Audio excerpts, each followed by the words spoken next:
video game siya na original PlayStation 5 sa corporation.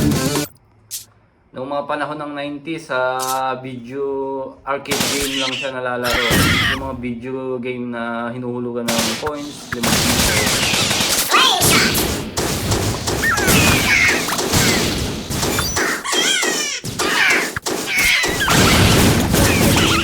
Nag-upgrade siya na December. So, nag-update ulit yung Metal Slug. Naging laro na siya sa Xbox, sa PlayStation, computer naman talagang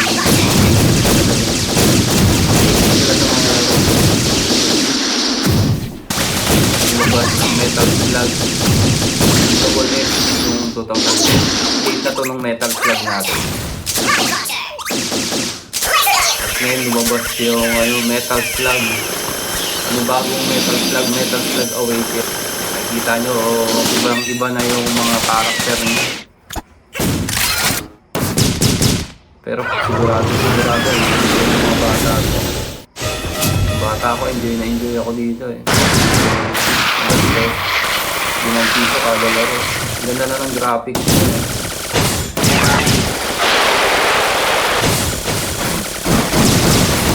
Meron na rin to,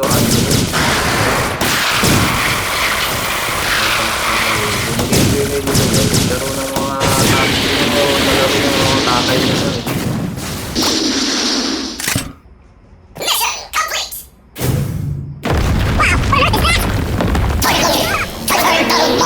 Bago ako naalala ko na laro ko ng mga batang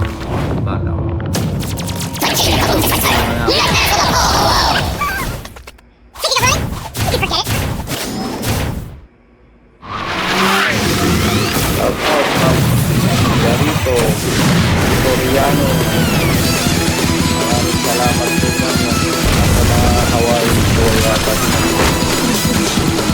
Maraming salamat po. Hindi lang po kayo maganda din ang inyong kalooban, ma'am. Pagpalain po kayo ng Panginoon. Thank you.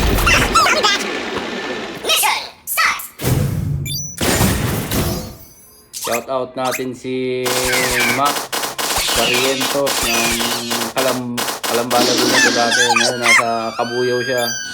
Shout out sa'yo, Mac Barrientos. Ingat sa trabaho na. Ingat sa trabaho mo. Marvin Bagayan.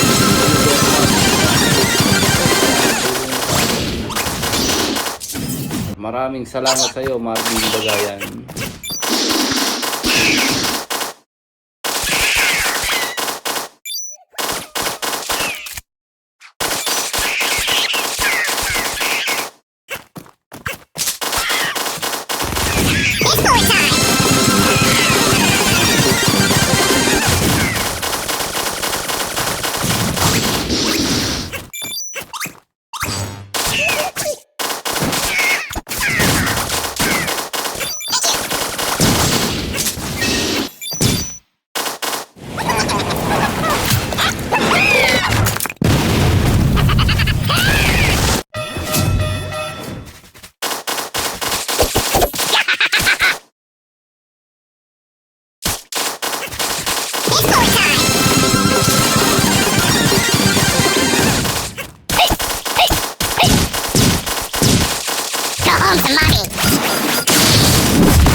You're mincemeat!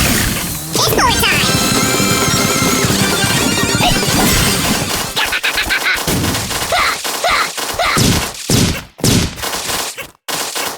Come on, boy! Come on, boy! See you in hell! Mission complete!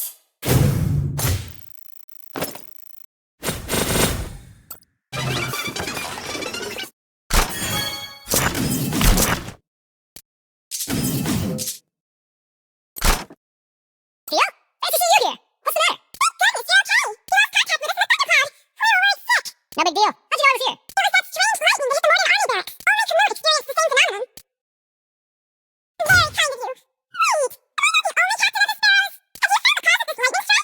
saw the guy who summoned it. He saved Morton. Oh, they're friends. No wonder there's so many Morton troops around here. Speaking of the Morton army, they'll be back any second. We better go. Let's bring this miner with us. I saw him being chased by a bunch of Morton's men earlier. This man looks familiar. Sure,